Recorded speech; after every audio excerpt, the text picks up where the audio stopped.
Sahabat-sahabat Kristus, salam jumpa dalam acara Sabtu, Sarapan Bersama Tuhan. Adapun menu sarapan hari ini diambil dari Galatia pasal 2 ayat 11 sampai 14. Tetapi waktu Kefas datang ke Antiokhia, aku berterang-terang menentangnya, sebab ia salah. Karena sebelum beberapa orang dari kalangan Yakobus datang, ia makan sehidangan dengan saudara-saudara yang tidak bersunat. Tetapi setelah mereka datang, ia mengundurkan diri dan menjauhi mereka karena takut akan saudara-saudara yang bersunat. Dan orang-orang Yahudi yang lain pun turut berlaku munafik dengan dia, sehingga Barnabas sendiri turut terseret oleh kemunafikan mereka. Tetapi waktu kulihat bahwa kelakuan mereka itu tidak sesuai dengan kebenaran Injil, aku berkata kepada Kefas di hadapan mereka semua, jika engkau seorang Yahudi hidup secara kafir dan bukan secara Yahudi, bagaimanakah engkau dapat memaksa saudara-saudara yang tidak bersunat untuk hidup secara Yahudi? Saya adalah orang yang munafik apabila saya menjalani hidup dalam kepalsuan.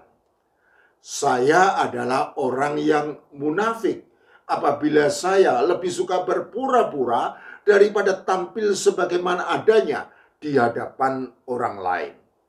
Saya adalah orang yang munafik apabila saya melakukan sesuatu yang tidak sesuai dengan yang saya katakan. Saya adalah orang yang munafik apabila saya bergaya hidup seperti orang yang kaya, padahal sejatinya saya adalah orang yang miskin.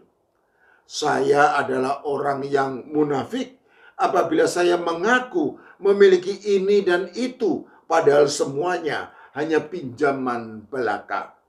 Saya adalah orang yang munafik apabila saya mengaku sebagai sahabat yang baik, namun hanya hadir dalam suka dan berlalu dalam duka.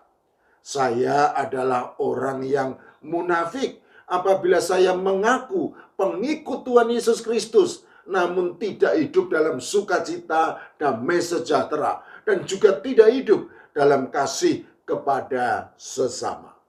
Saya adalah orang yang munafik apabila saya mengaku tidak pernah berlaku munafik. Sejatinya, disadari maupun tidak disadari, terkadang atas nama etika, sopan santun, rasa sungkan, atau tidak ingin menyakiti perasaan orang lain, saya sudah berlaku munafik. Saya sadar bahwa berlaku munafik adalah perbuatan yang salah, karena apapun dasar alasannya, berlaku munafik jelas-jelas tidak dapat dibenarkan. Sahabat-sahabat Kristus, sebagai orang yang pernah berlaku munafik, saya bisa memahami perbuatan Kefas atau Simon Petrus yang sudah berlaku munafik pada suatu perjamuan makan di kota Antiokhia. Meskipun sama seperti Paulus, saya juga setuju bahwa hal semacam itu tidak patut dilakukan dan tidak dapat dibenarkan. Kota Antiokhia didirikan pada bagian hilir sungai Orontes pada tahun 300 sebelum Masehi. Dan kemudian sejak tahun 64 sebelum Masehi menjadi ibu kota provinsi Romawi Syria. Penduduk kota itu merupakan campuran dari bangsa Syria, Yunani, dan Yahudi yang sebagian bertobat oleh penginjilan yang dilakukan oleh beberapa orang Siprus dan orang Kirene. Paulus dan Barnabas lalu mengunjungi jemaat Antiokhia dan tinggal bersama-sama dengan mereka 1 tahun lamanya sambil mengajar banyak orang. Di Antiokhia-lah murid-murid itu untuk pertama kalinya disebut Kristen. Jadi, jemaat Antiokhia merupakan jemaat utama orang-orang Kristen yang berasal dari bangsa-bangsa lain, Sama seperti jemaat Yerusalem yang menjadi pusat dari orang-orang Kristen yang telah meninggalkan agama Yahudi dan memeluk iman yang baru dalam Tuhan Yesus Kristus. Masalah timbul karena beberapa orang datang dari Yudea ke Antiokhia dan mengajarkan kepada saudara-saudara di situ bahwa jikalau mereka tidak disunat menurut adat istiadat yang diwariskan oleh Musa, maka mereka tidak dapat diselamatkan. Paulus dan Barnabas dengan keras melawan dan membantah pendapat tersebut, lalu membawa masalah tersebut kepada para rasul dan penatua-penatua di Yerusalem, yang segera bersidang lalu memutuskan bahwa sunat tidak diperlukan bagi keselamatan orang-orang bukan Yahudi.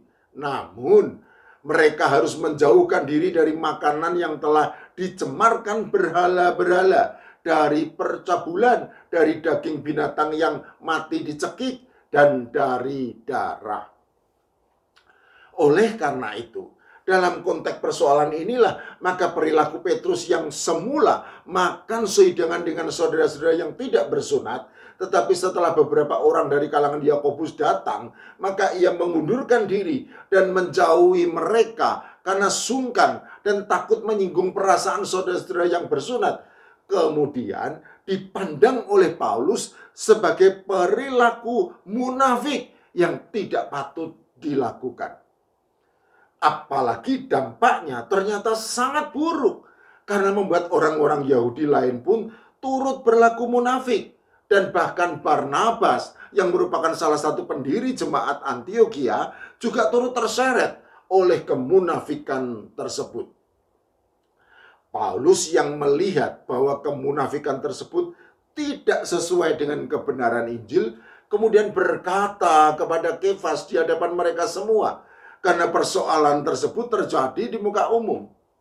Inilah sikap yang benar, karena tidak peduli siapapun yang bersalah, bahkan orang yang berkedudukan tinggi seperti Kefas yang sangat terpandang sekalipun harus ditegur dan diluruskan untuk kembali ke jalan yang benar. Sahabat-sahabat Kristus, sama seperti Petrus, terkadang atas dasar rasa sungkan dan tidak ingin menyinggung perasaan orang lain, kita juga berlaku munafik dengan mengorbankan kebenaran.